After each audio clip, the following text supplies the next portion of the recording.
राम मंदिर के उद्घाटन के समय एक और बात कही गई, हमारे बहुत से लोग कहते हैं इसमें सीता जी का नाम नहीं लिया गया। भाई मैं बताना चाहता हूं, अरे आप लोग थोड़ा सा सहज बुद्धि का प्रयोग करिए। ये तो राम जन्मभूमि है, ये तो रामलला है। विराजमान भी वहां 5 वर्ष के हैं। जहां राजा राम होंगे तो वहां सीता भी आएंगी। अभी तो रामलला ही है, तो जय श्री राम ही होगा। और दूसरा मैं ये भी कहना चाहता हूं, मुझे बड़ी प्रसन्नता भी होती है जब वो ये बात कहते हैं कि सीता जी का नाम होना चाहिए, तो मुझे ध्यान आता है कि दुनिया में कोई दूसरी संस्कृति नहीं है जो ईश्वर में स्त्री तत्व को स्थान देती हो। सिर्फ हमारी संस्कृति है। हम सीताराम भी कहते हैं, राधे श्याम भी कहते हैं, लक्ष्मी नारायण भी कहते हैं, गौरी शंकर भी कहते हैं।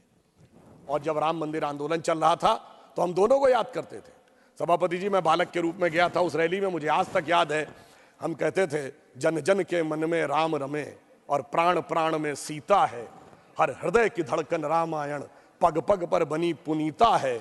यदि राम नहीं है श्वासों में तो प्राणों का घट रीता है।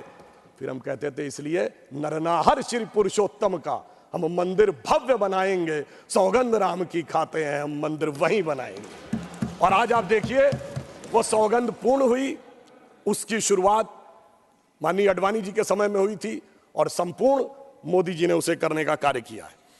अब मैं एक और बात कहना चाहता हूं, एक थोड़े इस विषय के ऊपर। माननीय खड़गे जी ने कल एक विषय कहा था कि साइंटिफिक होने की बात करनी चाहिए। जब हम साइंटिफिक की बात करते हैं तो मैं याद दिलाना चाहता हूं, श्री राम जन्मभूमि का जो मंदिर बना है ना, उसमें एक बड़ा साइंटिफिक एंगल आया है। वो क्या है कि रामनवमी के दिन उनके मस्तक के ऊपर सूर्य तिलक होगा। अब इसके लिए सबसे पहले किस चीज की जरूरत है? जो प्लैनेटरी पोजीशन थी कि अर्थ का जो एंगल होगा सूर्य के साथ, उस पर्टिकुलर दिन कैसे होगा। तो इसमें 3 इंस्टीट्यूट ने काम किया है। इंस्टीट्यूट ऑफ एस्ट्रोफिजिक्स बेंगलोर ने, जिसने उस पूरे एस्ट्रोनॉमिकल कैलकुलेशन को सटीक ढंग से किया है। दूसरा है central building research institute Roorkee, जिसने कि उसकी व्यवस्था बनाने का काम किया। और तीसरी एक प्राइवेट कंपनी है जिसने वो कॉन्वेक्स लेंसेस के थ्रू कैसे वो अंदर आएगा और ठीक उसी बिंदु के ऊपर उस दिन केंद्रित होगा, ये व्यवस्था की है। मगर मैं अपने विरोधियों को बताना चाहता हूं, आज तो एस्ट्रोफिजिक्स का इंस्टीट्यूट है, आज तो हमारे पास इतनी टेक्नोलॉजी है, मगर यही तो कोणार्क के सूर्य मंदिर में भी था। यही तो अगर आप देखें तो आंध्र प्रदेश में वेद नारायण मंदिर है, उसमें भगवान के चरणों के ऊपर पड़ती हैं। कोल्हापुर में महालक्ष्मी का मंदिर है महाराष्ट्र में, उसमें 3 दिन के लिए इक्विनॉक्सेस आते हैं तो देवी के मस्तक से लेकर चरणों तक चले जाते हैं। कर्नाटक के श्रृंगेरी में जो मंदिर है उसमें 12 महीनों में अलग अलग सूर्य की गति पड़ती है। पूछिए साहब, अगर विज्ञान नहीं था तो उस जमाने में इतना सटीक कैलकुलेशन कैसे हुआ जो आज इतने बड़े बड़े सैटेलाइट्स के बाद होने की बात आई है। इसलिए मैं कह सकता हूं कि इसके लिए हमें इस विचार पे धर्म और संस्कृति के साथ इस विज्ञान पर भी गर्व करना चाहिए। वैसे मैं एक और बात कहना चाहता हूं, इसमें विज्ञान का एक और गहरा, आप सबको ध्यान हो कि उसमें 84 सेकंड का मुहूर्त था। और वो शुरू कहां से होता है? अगर आपने कभी भी उसको सुना हो, लोग को तो क्या कहते हैं, ब्रह्मा आयु द्वितीय परार्धे। द्वितीय परार्ध ब्रह्मा की आयु मतलब 155 ट्रिलियन ईयर्स।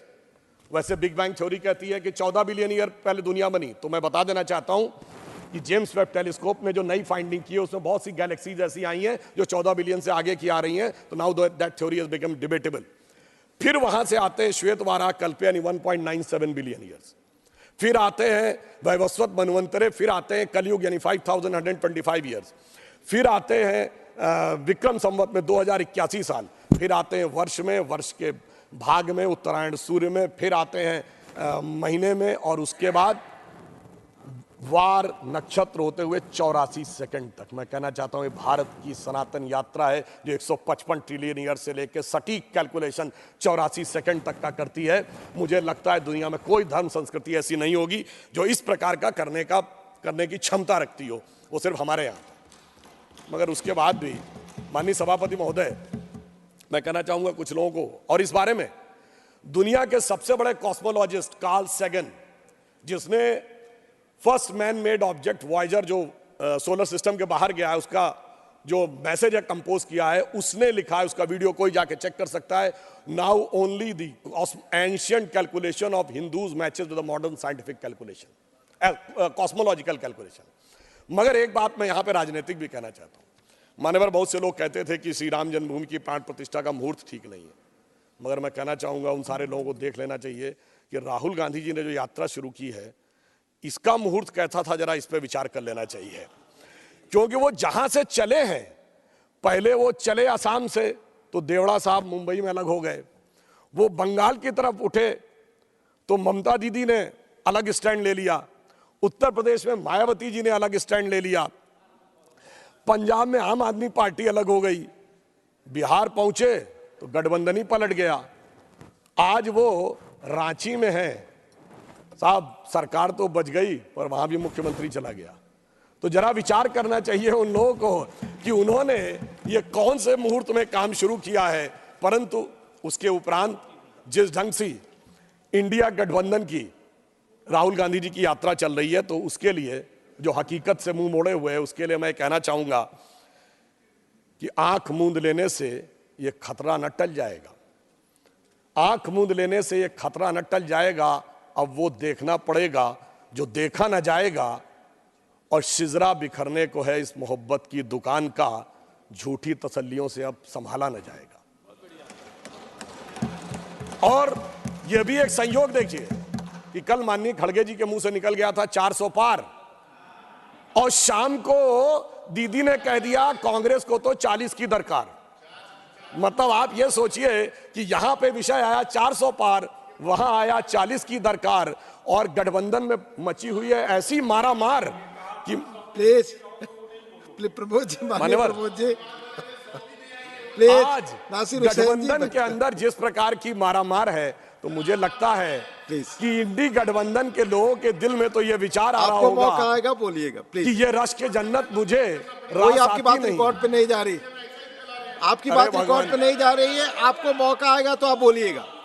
अच्छा चलिए, ममता दीदी ने तो कहा ना 40 की दरकार, इसमें तो कोई किंतु परंतु की गुंजाइश नहीं है कि 40 भी नहीं मिलेंगी।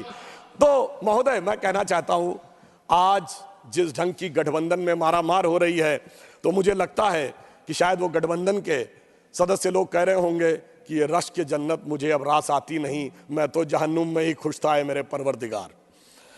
और एक बिंदु मैं और कहना चाहता हूं, बहुत गंभीरता से आज हमारे विपक्ष के लोग कहते हैं कि साहब वो SC ST OBC के आरक्षण को लेकर, उनकी जनगणना को लेकर बहुत कंसर्न है, उनके मन में बड़ी वेदना है। तो मैं पूछना चाहता हूं, यदि उस आरक्षण के लिए इतनी वेदना है, चाहे वास्तविकता में वेदना है या वोट के तराजू पर तौल कर सियासत के माहौल को खोल कर तब देखा जाता है कि किस आरक्षण का कब इस्तेमाल करना है। अगर ये सच था तो क्या ये सच नहीं है कि इन्हीं लोगों के शासनकाल में अलीगढ़ मुस्लिम यूनिवर्सिटी से SC ST OBC का आरक्षण समाप्त हो गया, कोर्ट ने उसको क्वैश कर दिया, 81 में फिर इंदिरा जी की सरकार लाई, इलाहाबाद हाई कोर्ट ने फिर क्वैश कर दिया, 2006 में मनमोहन सिंह जी की सरकार फिर लेके आई।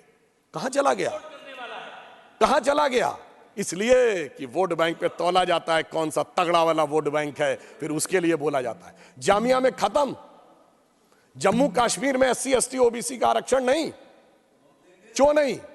और मैं बताना चाहता हूं, जो लोग आज कहते हैं समाज के उन वर्गों के लिए, जम्मू कश्मीर इस देश का एक ऐसा इकलौता राज्य था जहां वाल्मीकि समाज के प्रतिभाशाली बच्चे चाहे कितना भी पढ़ जाएं सिर्फ सफाई कर्मचारी बन सकते थे।